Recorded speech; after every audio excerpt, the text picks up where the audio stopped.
আমাদেরকে এবার মেইল করেছেন যিনি, তার লেখা একটি মেইল আমি আপনাদেরকে পড়ে শোনাচ্ছি। উনি যেভাবে লিখেছেন আমি সেভাবেই পড়ার চেষ্টা করছি। লিখেছেন, আসসালামু আলাইকুম রাতুল ভাই, আশা করি সবাই ভালো আছেন। আমার নাম মোহাম্মদ গাজী সালাউদ্দিন। ঘটনাটি লিখছি রংপুর মিস্ত্রিপাড়া থেকে। আমার ঘটনাটা আমার এক বড় ভাইয়ের কাছ থেকে সংগ্রহ করা। কথা না বাড়িয়ে সরাসরি চলে যাই ঘটনায়।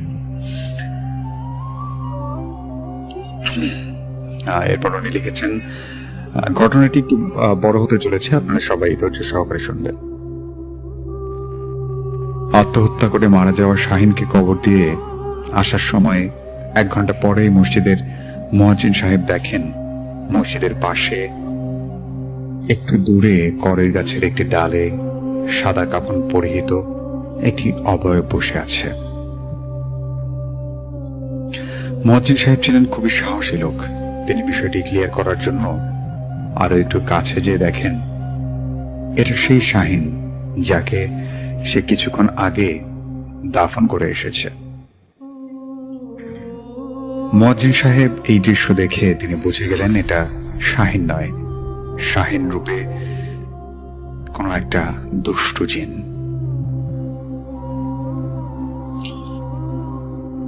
তারপর তিনি সেই শাহিন রূপী জিনকে বললেন, শাহিন, তোর জায়গা এখানে নয়, তুই এখানে কি করছিস? তোর জায়গা যেখানে, তুই সেখানে চলে যা। শাহিন করুণ কণ্ঠে উত্তর দিল,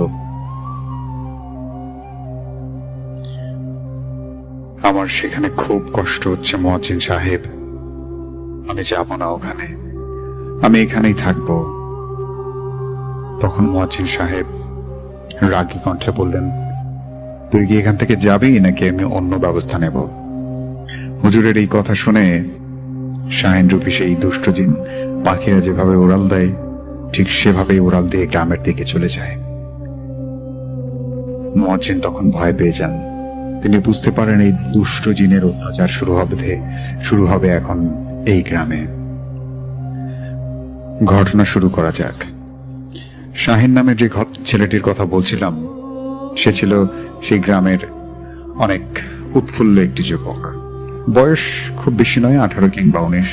হঠাৎ করেই সে তার বাবা মার কাছে বায়না ধরে সে বিয়ে করবে। তার বাবা মা এই কথা শুনে অবাক, এত অল্প বয়সে ছেলে বিয়ে করার জন্য পাগল হলো। শাহিন একেবারে পুরো বাড়ি মাথায় তুলে নিয়েছে, তাকে বিয়ে দিতেই হবে। শাহিনের বাবা মা কোনোভাবে রাজি হচ্ছিল না, কারণ এত অল্প বয়সে কোনো বাবা মাই তার ছেলেকে বিয়ে দিতে চাইবে না। শাহিনের বাবা মা তখন রাজি হচ্ছিল না। শাহিন তার বড় বোনের বাসায় যেয়ে তার দুলাভাই এবং বোনকে রাজি করালো। যাই হোক, দুলাভাই এবং তার বোন তাদের বাড়ি আসলো এবং এসে শাহিনের বাবা মাকে বোঝানোর ফলে তারা শাহিনকে বিয়ে দিতে রাজি হয়। সেদিনই তারা পাশের গ্রামের একটি মেয়েকে দেখতে যায় এবং শাহিন ওই মেয়েকে দেখে খুবই পছন্দ করে এবং সে ওই দিনই বিয়ে করতে চায়। তার বাবা মা কোনোভাবেই বিষয়টি মেনে নিতে পারছে না। তখন শাহিন কি করলো, বাড়িতে এসে অনেক চিল্লাফাল্লা করে এবং এক পর্যায়ে তার ঘরে থাকা ইঁদুর মারার ঔষধ নিয়ে তার বাড়ির বাইরে চলে যায়। তখন তার বাড়ির লোকজনেরা ভেবেছিল হয়তোবা সে বাড়ির অর্থাৎ পরিবারের লোকজনকে ভয় দেখাতে এমন কাজ করতে যাচ্ছে, বাইরে চলে যাচ্ছে। কিন্তু সেখানে যাওয়ার পর গ্রামের এক মহিলা আবার শাহিনকে দেখে ফেলে।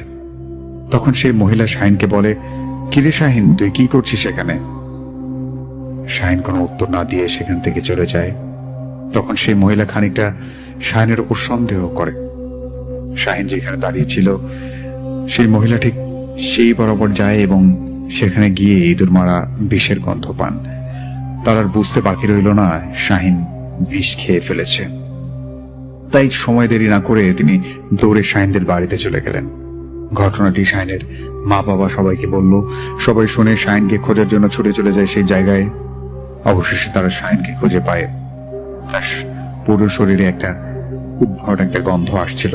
সবাই তাকে জিজ্ঞাসা করে, তুই কি বিষ খেয়েছিস নাকি গায়ে মেঘেছিস আমাদেরকে ভয় দেখানোর জন্য? সে কোনো উত্তর দিচ্ছে না। তখন শাহিনের সমবয়সী এক চাচা তার বাইক নিয়ে চলে আসেন।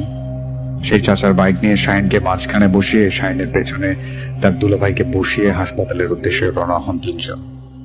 মাঝপথে যেতে শাহিন শাহিনকে বলে এখনো সময় আছে, এখনো সময় আছে, তুই বল তুই কি বিষ খেয়েছিস কিনা। তো এইভাবেই বেশ কিছু প্রশ্ন করা হচ্ছে, শাহিন কোনো উত্তর দিচ্ছে না। এক পর্যায়ে শাহিনের দুলাভাই শাহিনকে 2-3 বার পেছন থেকে ঝাঁকি দেওয়ার পর শাহিন একটি ভয়ানক তথ্য দেয়।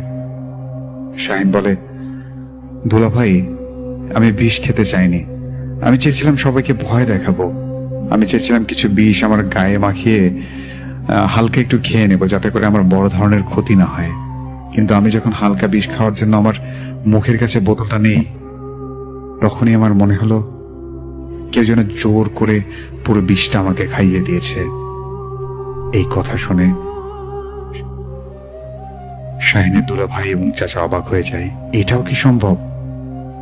অবশ্যই এটাই ছিল শাহিনের বলা শেষ কথা। আমি মৃত্যুর আগে অবশ্যই মিথ্যা কথা বলবে না। এরপর শাহিনকে যখন হাসপাতালে নিয়ে যাওয়া হয়, দায়িত্বরত ডাক্তার তাকে মৃত ঘোষণা করেন। সেই একই রাতে বেশ কিছু ঘটনা ঘটে। যেমন শাহিন তার ফুফুর পেছনে এসে বলে, ফুফু আমার খুব ক্ষুধা পেয়েছে, আমাকে কিছু খেতে দাও। মানে এটা হচ্ছে মজ্জিন সাহেবের সাথে ঘটে যাওয়ার পরের ঘটনা। শাহিনের ফুফু মৃত বাড়ির সবার জন্য রান্না করেছিলেন। সারাদিন কারো খাওয়া দাওয়া হয়নি। গ্রামে রান্নাঘর সাধারণত ঘরের বাইরে থাকে, আর শাহিনের ফুফু সেই রান্নাঘরের বাইরে বসে রান্না করছিল। এমন টাইমে তিনি শুনতে পান শাহিন তাকে বলছে, ফুফু আমার খুব ক্ষুধা পেয়েছে, আমাকে কিছু খেতে দাও। সারাদিন কিছু খায়নি। উনি এই কথা শুনে যেই না পিছনে করে তাকালেন, যে দৃশ্যটি দেখলেন সেটি দেখার জন্য মোটেও প্রস্তুত ছিলেন না। তিনি দেখলেন শাহিন সাদা কাফনের কাপড় পরে তার পেছনে দাঁড়িয়ে আছে। উনি এটা দেখে জোরে চিৎকার দিয়ে সেখানেই সেন্সলেস হয়ে যান। তার চিৎকার শুনে সবাই